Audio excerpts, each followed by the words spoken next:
नमस्कार दोस्तों, स्वागत है आपका केटी वॉइस स्टोरी चैनल में। दोस्तों, आज की कहानी है पत्नी का असली चेहरा। ये क्या कर डाला आपने पिताजी?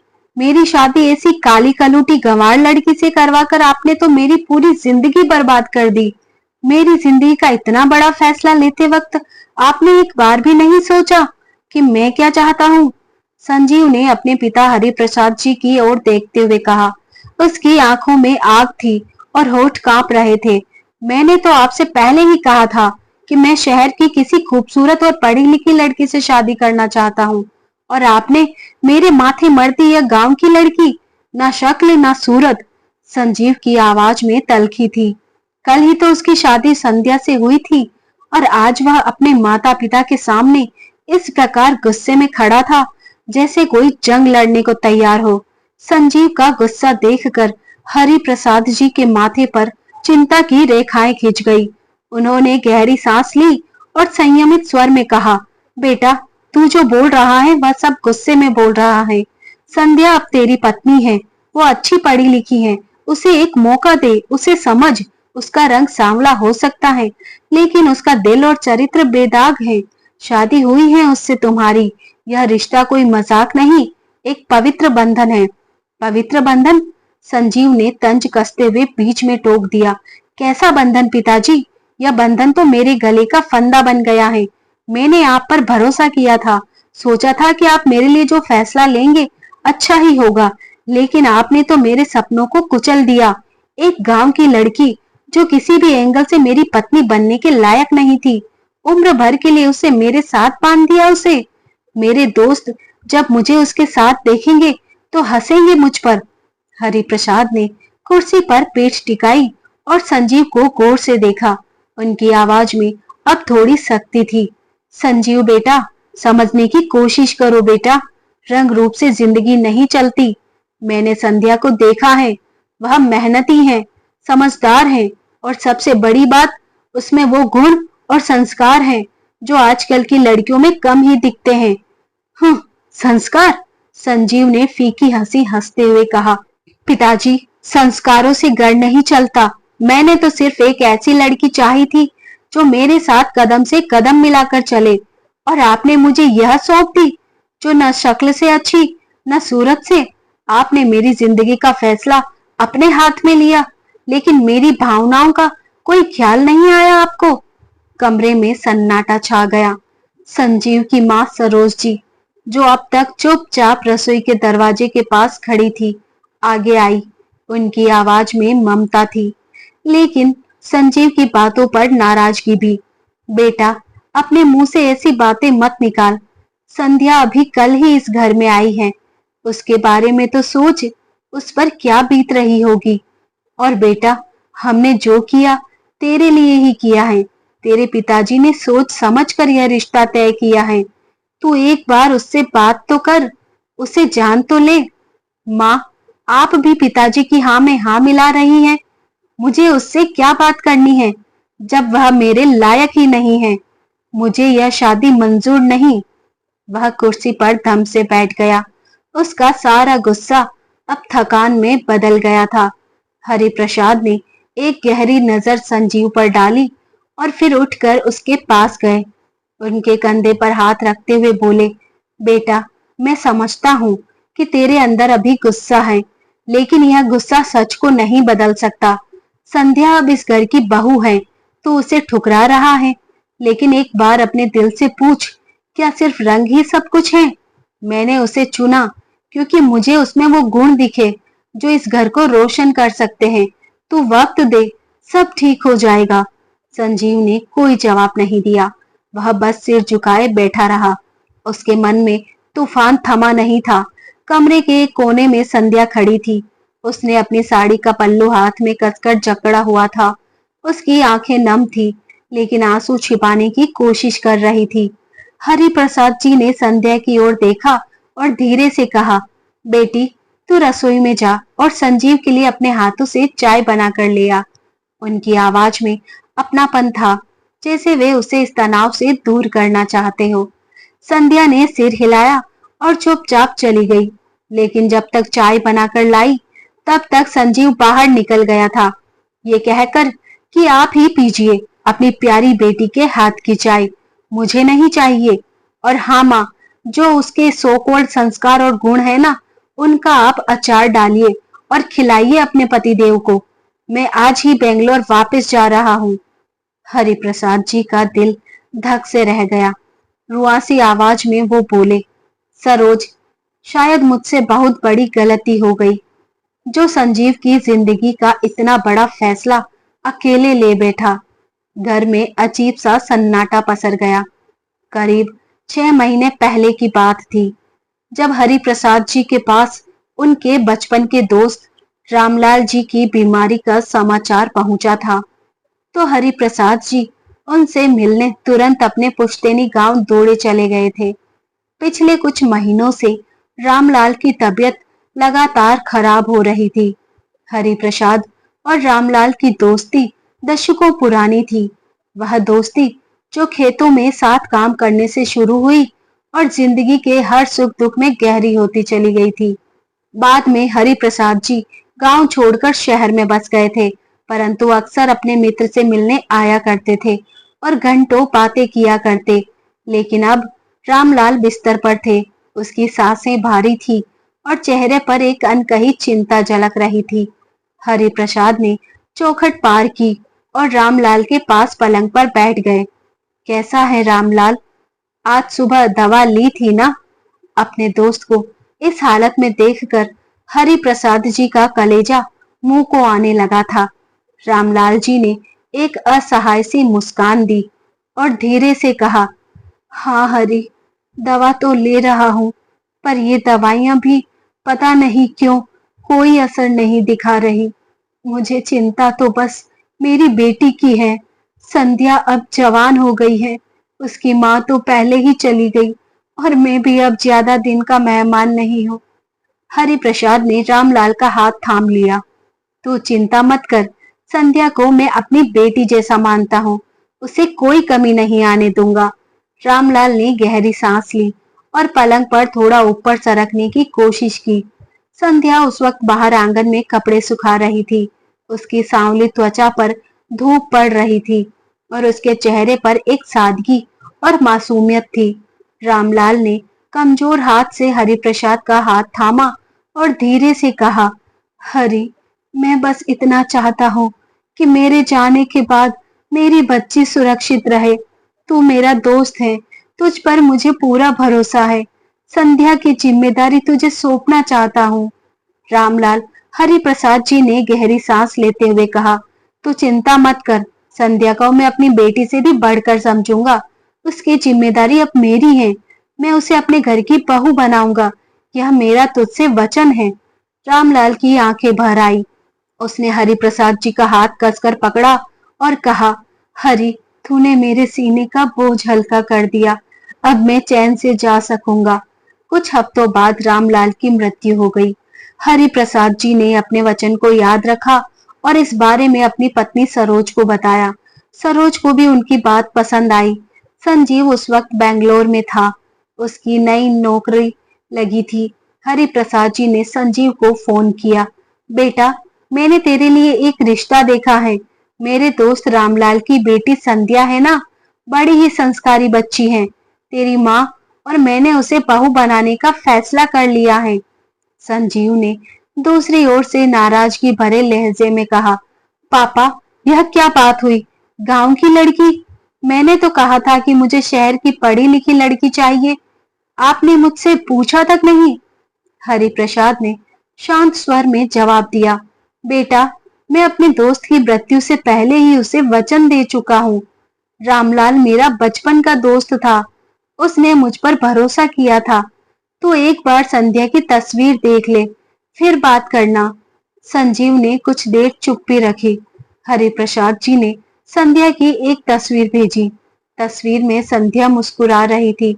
उसकी बड़ी बड़ी आंखें, खूबसूरत नैन नक्श और प्यारी सी मुस्कान देखकर संजीव तो जैसे उस पर मोहित हो गया था। उसकी सांवली त्वचा तस्वीर में धूप की वजह से ठीक से दिख नहीं रही थी। संजीव मन ही मन सोचने लगा, यह बुरी तो नहीं है, पिताजी की पसंद तो अच्छी है, सोचते हुए उसने इस रिश्ते के लिए हामी भर दी थी। संध्या की तस्वीर देखने के बाद संजीव ने दिल से उसे अपना मान लिया। दिन बीतते गए और वह मन ही मन उससे मोहब्बत करने लगा। चेहरे पर मुस्कान लिए संध्या की तस्वीर आंखों में बसाए वह घंटों रोमांटिक गाने सुनता। दिल में एक अनजानी सी उमंग लिए फिर आया शादी का दिन। मंडप रोशनी से जगमगा रहा था। चारों तरफ फैली चमक धमक ने माहौल को जादुई सा बना दिया था। और फिर जब संध्या सज धज कर दुल्हन के जोड़े में उसके सामने आई तो संजीव का दिल एक पल के लिए थम सा गया। आज मेकअप और गहनों में वो सचमुच इतनी ज्यादा खूबसूरत लग रही थी कि संजीव तो उसे देखता ही रह गया। मेकअप ने उसके सांवले रंग को काफी हद तक छुपा दिया था। शादी की सारी रस्में धूमधाम से पूरी हुई और विवाह संपन्न हो गया। जब संजीव और संध्या ने पति पत्नी रूप में घर के अंदर कदम रखा तो सरोज जी की आंखें खुशी से छलक उठी। उन्होंने आगे बढ़कर दोनों की नजर उतारी, संध्या के माथे को चूमा और दोनों के सिर पर हाथ रखते हुए ढेर सारी दुआएं दी। खुश रहो, सदा सुखी रहो, तुम दोनों की जोड़ी हमेशा सलामत रहे। हरि प्रसाद जी एक कोने में खड़े सब कुछ देख रहे थे। उनके चेहरे पर सुकून की रेखाएं साफ झलक रही थी। एक तरफ उनके बचपन के दोस्त रामलाल का वचन पूरा हो गया था तो दूसरी तरफ संध्या जैसी संस्कारी बहू उनके घर की शोभा बढ़ाने आ गई थी। उन्होंने मन ही मन सोचा, रामलाल, तेरी बेटी अब मेरे घर की बेटी है। तू जहां भी है चैन से रहना। उनकी आंखों में नमी थी पर होठों पर संतुष्टि भरी मुस्कान। परंतु जल्द ही ये संतुष्टि बेचैनी में बदल गई। अगली सुबह जब सूरज की पहली किरणें घर में दाखिल हुई, घर में जैसे एक तूफान सा आ गया। संजीव ने संध्या को बिना मेकअप के देखा तो उसका सांवला रंग देखकर उसे एक झटका सा लगा। जिस प्यारी सी संध्या को उसने दिल में बसाया था वह अब उसे एकदम अलग लग रही थी। हालांकि संध्या यूं भी अच्छी दिखती थी लेकिन उसका सांवला रंग संजीव के लिए एक दीवार बन गया। एक ऐसी दीवार जिसने संध्या की बड़ी बड़ी आंखों, उसके खूबसूरत नैन नक्श और प्यारी सी मुस्कान को ओझल कर दिया। उसे नजर आ रहा था तो केवल उसका सांवला सा रंग। उसे अचानक अपने दोस्तों की बातें याद आने लगी। वह दिन जब उसने उन्हें अपनी शादी तय होने की खबर सुनाई थी। बेंगलोर के एक कैफे में कॉफी की चुस्कियों के बीच संजीव ने अपने दोस्तों रोहन और अजय को बड़े उत्साह से बताया था, यार, मेरी शादी पक्की हो गई है।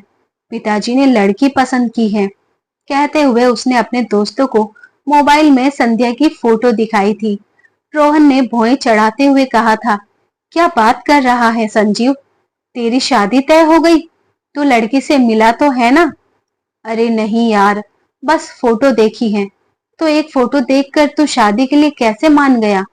कम से कम एक मुलाकात तो कर लेता लड़की से, रोहन ने कहा।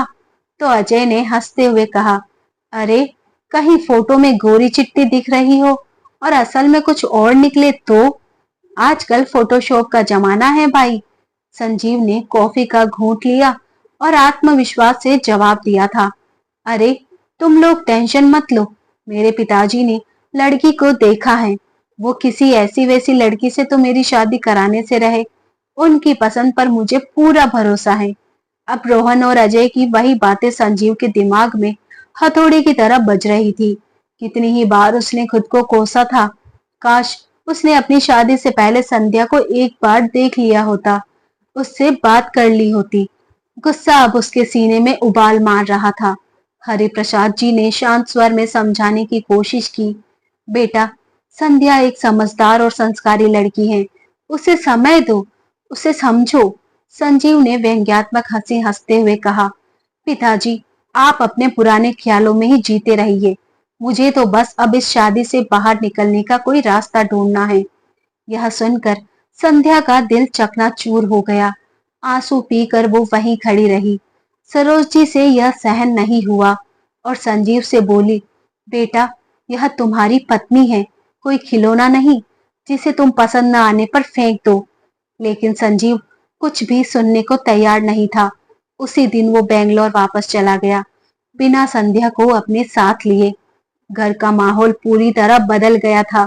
संध्या अब उस घर में बहू से अधिक एक बेटी बन गई थी। हरि प्रसाद जी और सरोज जी ने उसे बेटी की तरह अपनाया था। उन्होंने हर संभव प्रयास किया कि संध्या को यह एहसास न हो कि वह इस घर में अकेली है। लेकिन हरि प्रसाद जी के मन में आत्मग्लानि थी कि संध्या को अपनी बहू बनाकर कहीं न कहीं वो उसके साथ अन्याय कर बैठे हैं। इस बात को पूरा 1 महीना बीत चुका था। संजीव का गुस्सा तो अब कुछ कम हुआ था, लेकिन नाराजगी अभी दूर नहीं हुई थी। बेटा, बहुत हुआ अब। यह शादी कोई मजाक नहीं है जिसे तुम नकार सको। अब तुम संध्या को अपने साथ बेंगलोर ले जाओ। वह तुम्हारी पत्नी है और उसे उसका हक मिलना चाहिए। उनकी आवाज में आदेश था जो संजीव टाल नहीं सकता था। पिताजी, लेकिन मैं कोई बहस नहीं सुनूंगा। या तो तुम यहाँ आकर उसे लेकर जाओ या फिर मैं उसे लेकर बेंगलोर आ जाता हूँ।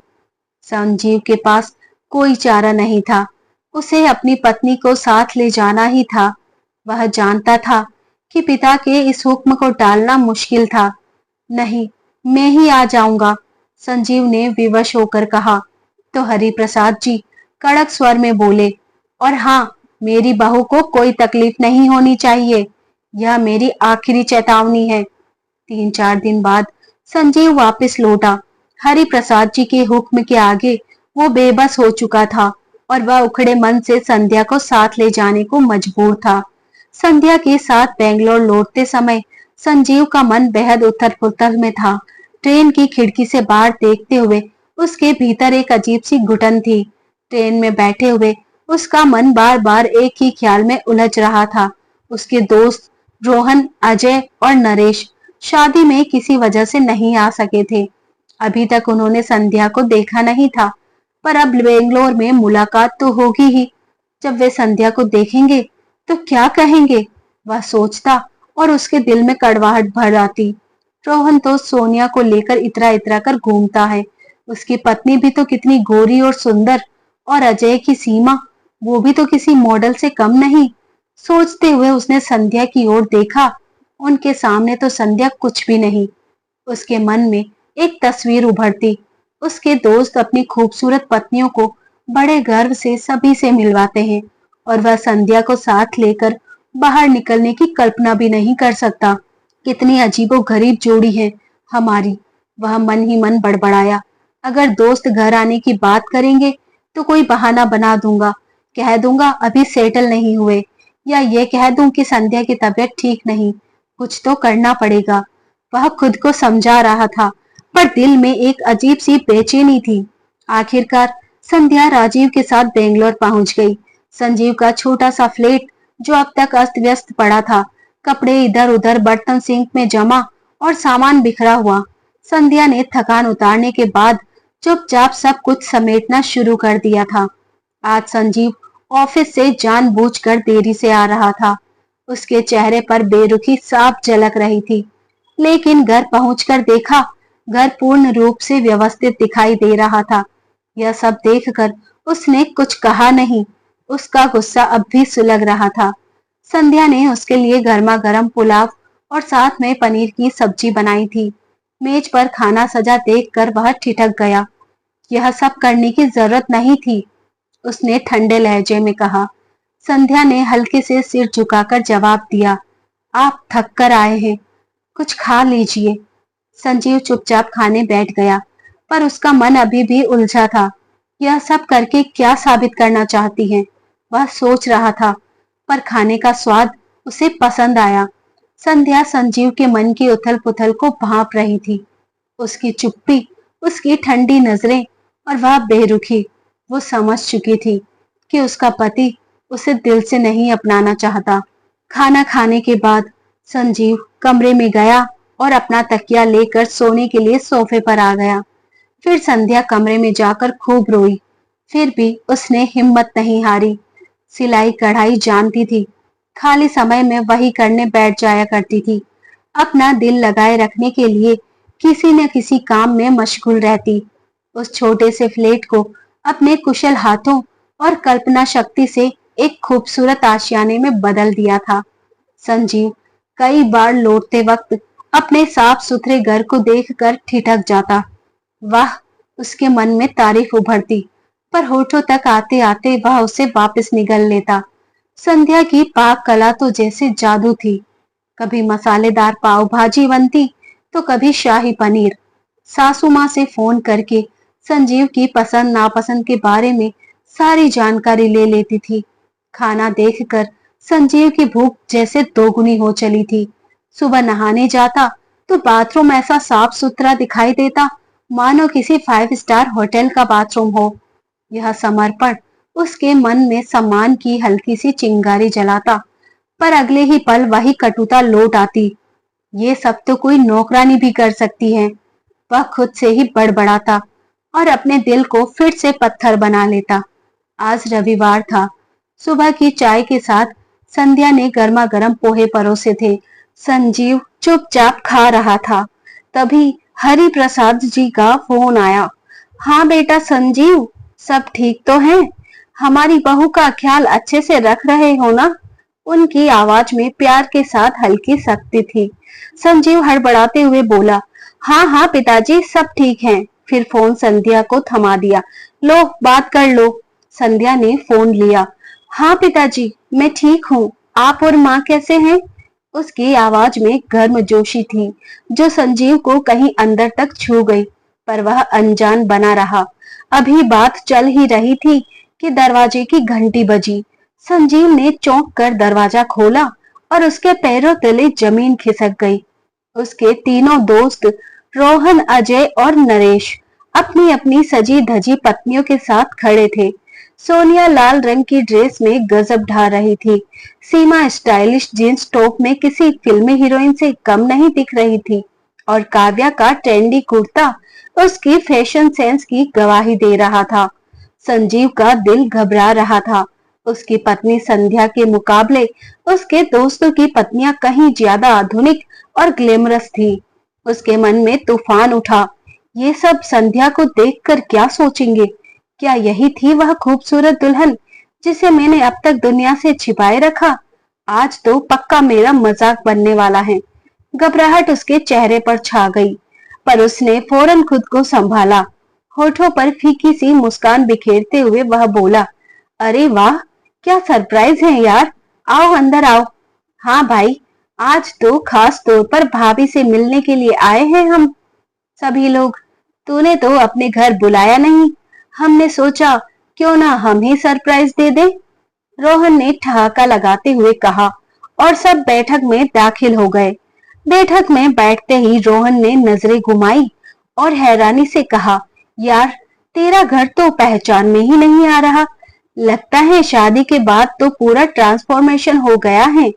अजय भी दीवार पर करीने से लगी तस्वीरें, फूलों की सुंदर सजावट और सुव्यवस्थित फर्नीचर देखकर चौंक गया।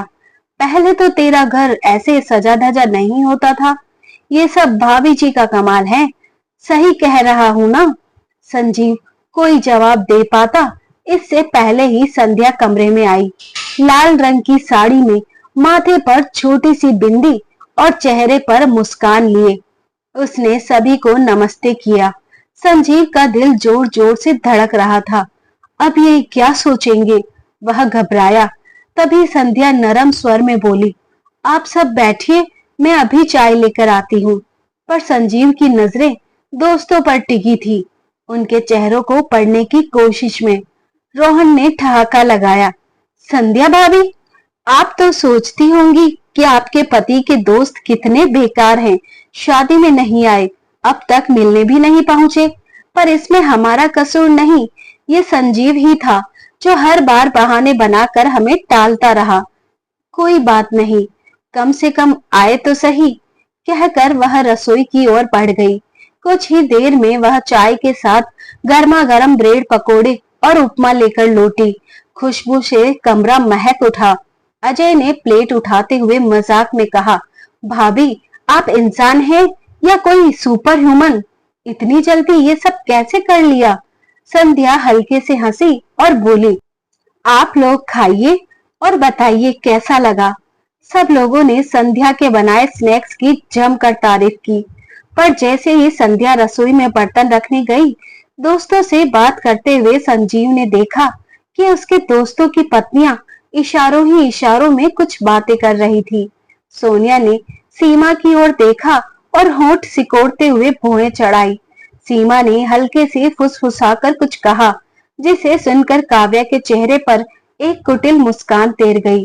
दरअसल वे संध्या की सांवली रंगत और पहनावे का मजाक बना रही थी। संजीव भी शायद समझ गया था कि किस बारे में बातें हो रही थी। मन ही मन सोच रहा था, मैं भी क्या करूं? कितनी कोशिश की मैंने संध्या को अपनी जिंदगी से निकालने की, लेकिन अब तो गले पड़ा ढोल बजाना ही पड़ेगा। सोच विचार उसके दिमाग में उथल पुथल मचा रहे थे, लेकिन ऊपर से उसने सामान्य बने रहने का दिखावा किया।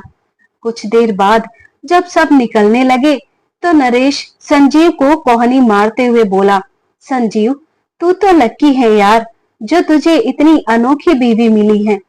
संजीव समझ नहीं पाया कि नरेश की बात में तारीफ थी या छिपा हुआ तंज। उसका मन उलझ गया। जाते वक्त दोस्तों ने उसे और संध्या को अपने अपने घर आने का न्योता देना शुरू किया। संजीव ने हंसते हुए कहा, अरे, जब फुर्सत मिलेगी हम चले आएंगे। पर हाँ, जब भी आएंगे खाना खाकर ही जाएंगे, ये पक्का।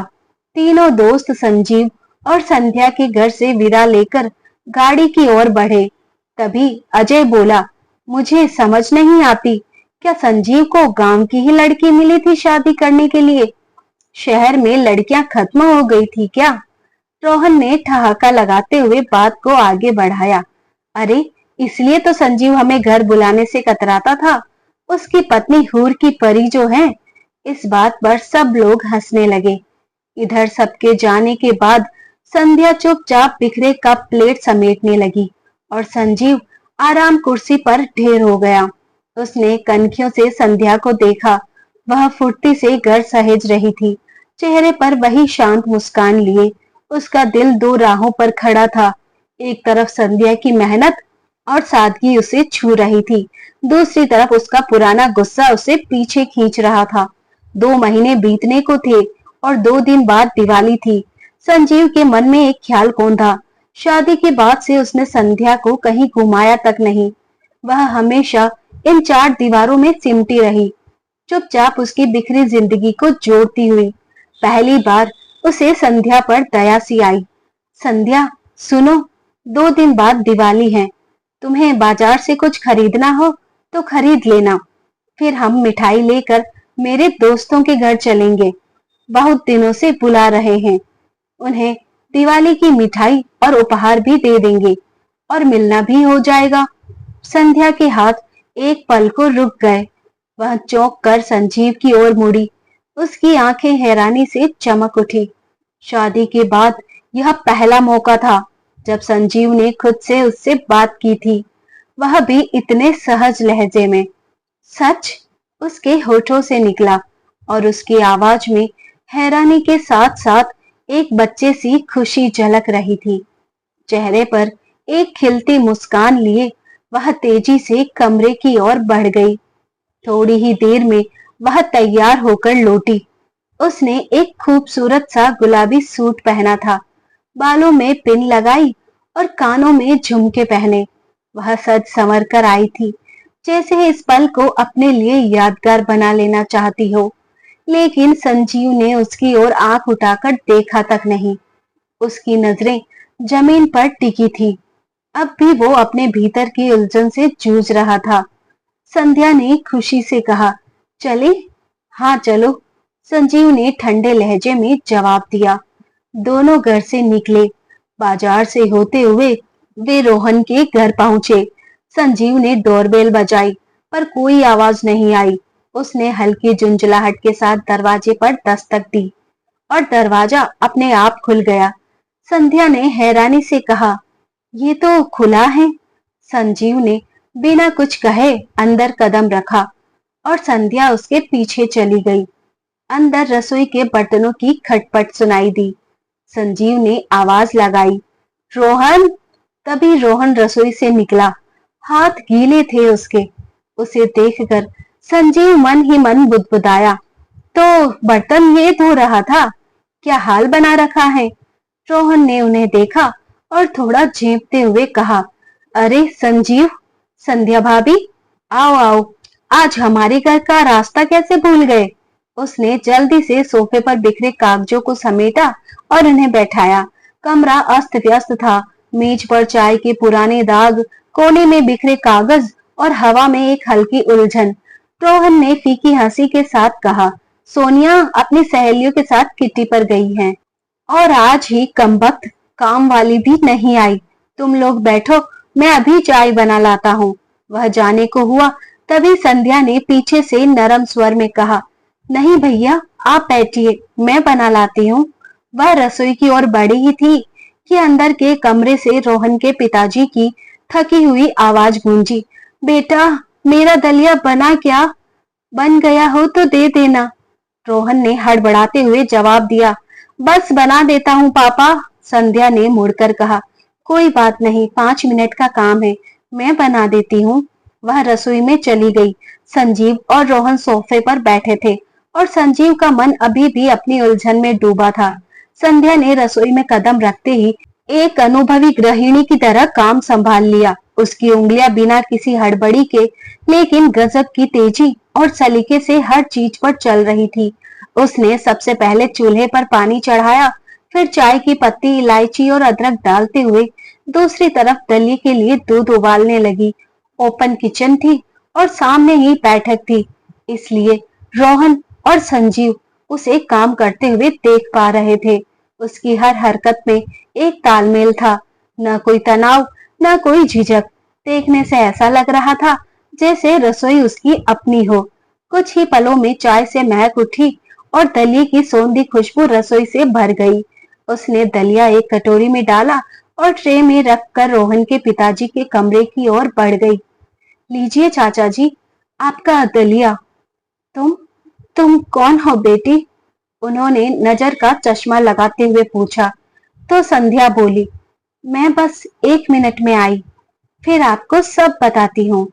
जल्दी से बाहर आकर उसने रोहन और संजीव को चाय सर्व की और अपनी चाय भी उठाकर फिर उसी कमरे की ओर चली गई जहां बुजुर्ग प्रतीक्षा कर रहे थे। रोहन ने चाय की चुस्की लेते हुए गहरी सांस ली। संजीव, बीवी हो तो संध्या भाभी जैसी। यार, मुझे तो सुबह से घर देखकर चक्कर आ रहे थे। काम वाली गायब, सोनिया किट्टी पार्टी में, और मैं यहाँ बर्तनों से लड़ रहा था। उसने एक हल्की हंसी के साथ सिर झटकते हुए कहा, और इधर भाभी आई तो जैसे किसी ने कोई जादू कर दिया। सब कुछ पलक झपकते सुलझ गया। थोड़ा रुककर रोहन की आवाज में तल्खी आ गई, मेरी मैडम को तो अपनी जिम्मेदारियों से कोई मतलब ही नहीं। घर पर रहना तो सुहाता नहीं है उसे, सारा दारोमदार काम वाली पर। वो न आए तो घर जैसे युद्ध भूमि बन जाता है। आज हालत देख ही रहे हो, अगर संध्या भाभी न होती तो चाय मिलना भी मुश्किल था। तभी अंदर के कमरे से संध्या और रोहन के पिता की हंसने बोलने की आवाजें आने लगी, तो संजीव भी कमरे की ओर बढ़ गया। पीछे पीछे रोहन भी आया। यार, ये पहली बार मिल रही है ना पापा से? संध्या को पिताजी से बात करते देख रोहन ने फुसफुसाकर पूछा। संजीव ने धीमे से सिर हिलाया, हाँ, पहली बार ही आई है। कमाल है, रोहन ने विस्मित होकर कहा, ऐसे घुल मिल गई है जैसे सालों की जान पहचान हो। मेरी बीवी को तो पापा से बात करने में आज भी संकोच होता है। संजीव ने हल्की मुस्कान देते हुए कहा, नमस्ते अंकल, कैसे हैं आप? रोहन के पिताजी ने सिर उठाया, मुस्कुराए और बोले, मैं तो ठीक हूँ बेटा, लेकिन तुम तो बहुत भाग्यशाली हो जो तुम्हें संध्या जैसी पत्नी मिली है। कितनी समझदार है, कितना अच्छा स्वभाव है, इतनी विनम्रता से बातें करती है, किसी का भी दिल जीत ले। एक बात कहूं, जिसे लोग आजकल आधुनिकता के नाम पर भूलते जा रहे हैं ना, वो आत्मीयता, वो अपनापन, वो आज इस लड़की में देखा मैंने। मेरे दिल को छू लिया है इस बच्ची ने। रोहन के घर से विदा लेकर संध्या और संजीव अजय के घर की ओर बढ़े। अजय का अपार्टमेंट ज्यादा दूर नहीं था। कुछ गलियां पार करते ही वे दरवाजे तक पहुंच गए। लेकिन अभी कदम भी ठीक से जमे नहीं थे कि अंदर से ऊंची ऊंची आवाजें पहाड़ तक फट पड़ी। गुस्से से भरी कांपती हुई संजीव और संध्या दोनों सहम कर ठिठक गए। उनके पैर जमीन से चिपक से गए। अंदर से अजय की गरजती हुई आवाज आई, सीमा, ये क्या तमाशा है? कभी घर पर खाना नहीं बना सकती क्या? हर रोज जहरीला खाना बाहर से मंगवाना जरूरी है? सीमा भी कम नहीं थी। आवाज में चुभन और चिड़चिड़ाहट भर कर बोली, हाँ तो क्या हो गया? बाहर से खाना आ जाता है तो आसमान टूट पड़ता है क्या? मुझे भी हक है आराम करने का। तुम क्या समझते हो? ऑफिस जाते हो तो दुनिया का सारा बोझ क्या तुम ही उठाते हो? मैं सारा दिन घर पर कुछ नहीं करती क्या? हाँ करती हो ना। सोशल मीडिया पर अपनी तस्वीरें पोस्ट करती हो। हर रोज अपनी सहेलियों के साथ शॉपिंग पर निकल जाती हो।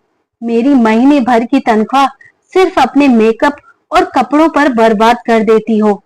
अजय की आवाज अब और ऊंची हो चुकी थी। तुम चाहो तो सब कुछ मैनेज कर सकती हो, लेकिन नहीं, तुम्हें तो ऐशो आराम चाहिए। लेकिन बच्चों की सेहत, उन्हें बाहर का तला भुना खिलाकर कितना बीमार कर चुकी हो, पता भी है? घर का खाना ही सबसे बेहतर होता है। ये बात तुम्हारे भेजे में कब घुसेगी?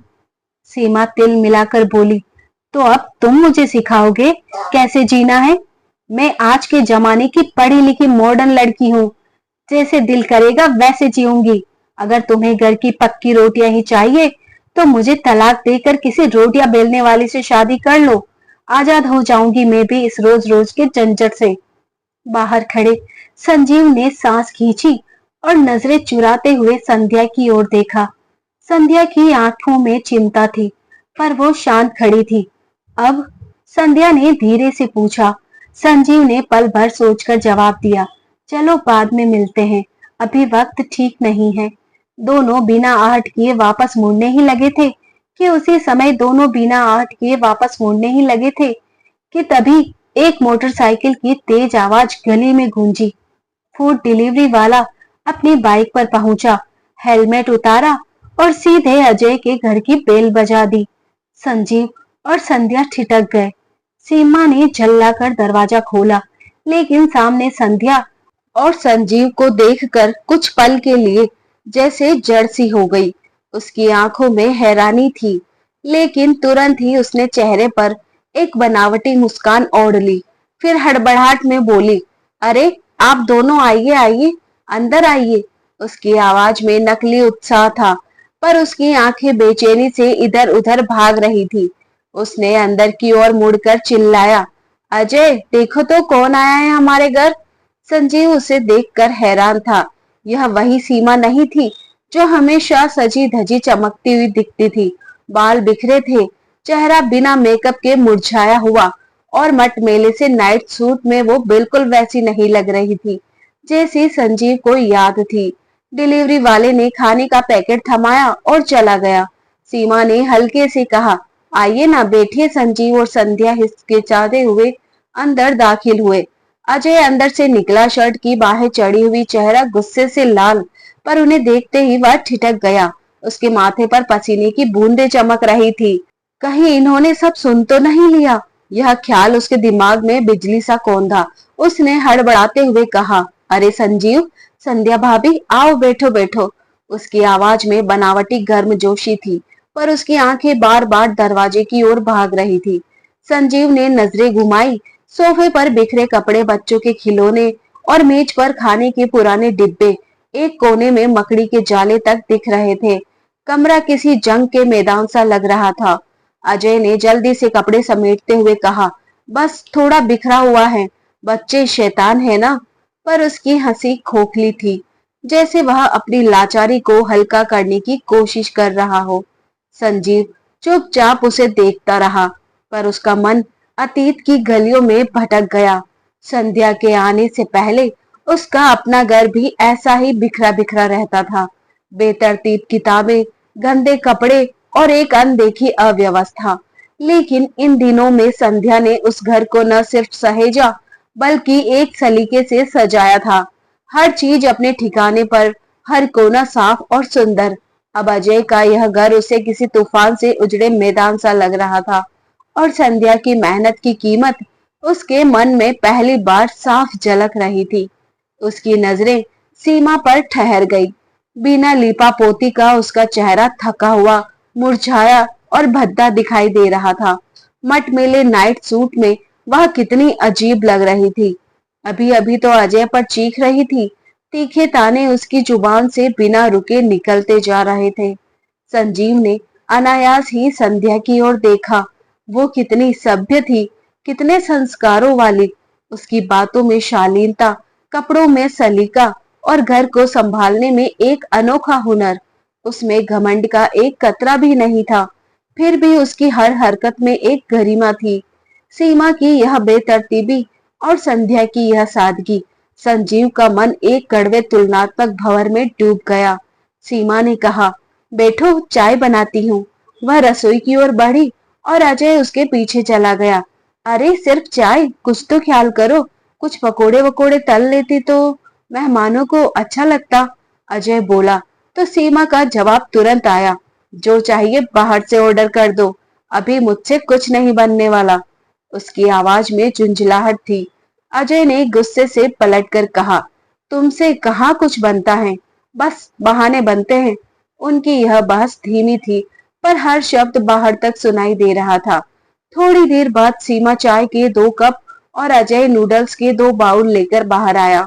वही नूडल्स जो फूड डिलीवरी ऐप से मंगवाए गए थे। संजीव मन ही मन सोचने लगा, अगर सीमा की जगह संध्या होती तो अब तक बिना कुछ कहे सब तैयार कर देती। घर में तो नमकीन, भजिया, मठरी सब बनाकर रखती हैं। जो भी खाता है तारीफ किए बिना नहीं रह पाता। चाय खत्म हुई। थोड़ी बहुत बातचीत के बाद उन्होंने विदा ली।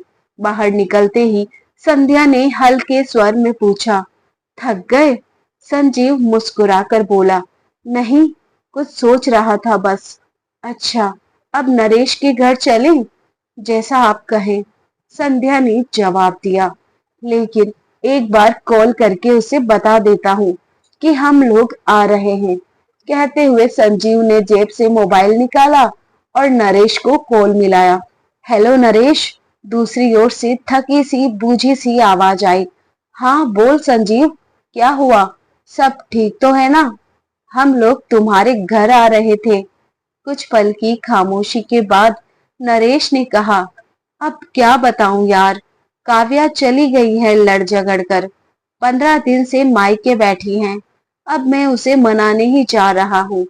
संजीव एक पल के लिए स्तब्ध रह गया।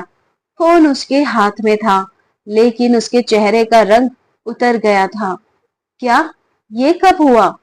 छोटी छोटी बातों पर झगड़ते झगड़ते अब हालात यहाँ तक आ पहुंचे हैं। वापस आने के बाद बात करता हूँ। नरेश की आवाज टूटने लगी थी। संजीव ने फोन काट दिया। संध्या ने गौर से उसका चेहरा देखा और धीरे से पूछा, क्या हुआ, क्या कहा उन्होंने?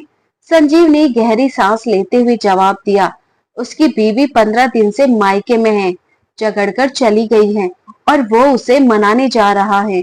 सुनकर संध्या भी हैरान थी। कुछ देर बाद दोनों घर पहुंच चुके थे। दिन की थकान अब पीछे छूट चुकी थी और घर की चार दीवारी में एक अनजाना सुकून पसर गया था। संजीव कमरे में चुपचाप बैठा था। उसका मन एक शांत समंदर सा ठहरा हुआ। उसकी नजरें संध्या पर टिकी थी। आज पहली बार संजीव उसे ध्यान से देख रहा था। उसने गौर किया, संध्या उतनी सांवली नहीं थी जितना वह अब तक सोचता था। उसकी आंखें झील सी गहरी थी, जिनमें एक सादगी तेज रही थी, और उसकी मुस्कुराहट में एक पवित्रता थी जो बिना शब्दों के दिल को छू लेती थी। सबसे खास था उसका हृदय, जो प्यार से भरा था, जिसे उसने कभी महसूस करने की कोशिश तक नहीं की थी। संजीव ने अपने सिर पर हाथ मारा और बुदबुदाया, कितना बड़ा गधा था मैं, इतना कुछ था इसमें, ये रूप, ये गुण, और मैं अंधा बना उसकी रंगत को कोसता रहा। उसका मन अपने ही विचारों से लड़ रहा था। सोचने वाली बात है, अगर गोरा रंग ही सुखी वैवाहिक जीवन की कुंजी होता तो मेरे तीनों दोस्त रोहन, अजय, नरेश आज दुनिया जहान की खुशियों के मालिक होते। पर उनकी चमकती पत्नियां, उनकी सजी धजी दुनिया सब बिखर गई।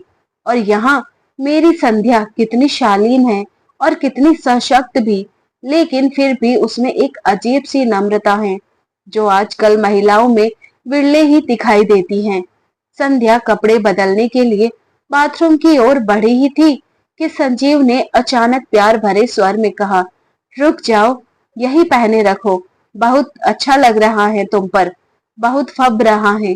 उसकी आवाज में एक अनकहा प्यार था जिसने संध्या के कदमों को रोक दिया। वह हैरानी से मुड़कर उसे देखने लगी। शादी के बाद यह पहला मौका था जब संजीव ने उससे इस तरह बात की थी, इस तरह उसे देखा था। उसकी आंखें चौड़ी हो गई और होठों पर एक मुस्कान खिल गई। संजीव ने आगे कहा, वैसे ये सूट कब लिया तुमने और कहाँ से? संध्या ने धीरे से पूछा। आपको पसंद आया? संजीव ने मुस्कुराते हुए कहा, बहुत ज्यादा। दिल करता है इसे बनाने वाले के हाथ चूम लूं। संध्या की आंखों में एक शरारत चमकी। उसने कहा, कहीं से लिया नहीं है, ये मैंने अपने हाथों से बनाया है। संजीव सन्न रह गया। उसने गुलाबी सूट पर सुनहरी कढ़ाई को गौर से देखा। क्या? संजीव को जैसे यकीन ही नहीं हुआ। गुलाबी सूट पर सुनहरी कढ़ाई इतनी नफासत से की गई थी कि किसी डिजाइनर के कलेक्शन को भी पीछे छोड़ दे। उसकी आवाज में हैरानी थी। संध्या ने हल्के से सिर हिलाया। हाँ, सारा दिन घर पर बोर हो जाती थी तो यही करने बैठ जाती थी। फिर उसने झट से अपने दोनों हाथ संजीव के सामने फैला दिए। संजीव इसकी इस मासूम हरकत पर ठहाका मारकर हंस पड़ा। संध्या भी खिलखिलाकर हंसने लगी। संध्या की हसीन मजाक में जो मिठास थी वो संजीव को कहीं भीतर तक छू गई। वो पल जैसे किसी टूटे हुए रिश्ते में फिर से सांसें लौट आई हो। संजीव ने उन हाथों को थामा, धीरे से, स्नेह से, अपराध बोध से। मैंने बहुत देर कर दी ना, वो फुसफुसाया। संध्या की आंखें नम हो गई, मगर होठों पर वही मीठी मुस्कान थी। नहीं, वक्त पर लौटे हो, यही सबसे बड़ी बात है। बाहर रात उतर रही थी पर घर के भीतर पहली बार रोशनी फैली थी। एक नई सुबह आने से पहले एक नया रिश्ता जन्म ले चुका था। तो दोस्तों, ये थी हमारी आज की कहानी। उम्मीद करती हूँ पसंद आई होगी। ऐसी ही और कहानियां सुनने के लिए बने रहिए हमारे साथ। अपना प्यार और सपोर्ट दीजिए। चैनल पर नए हैं तो सब्सक्राइब कीजिए, साथ में बेल आइकन प्रेस कीजिए। वीडियो को शेयर करना ना भूलें।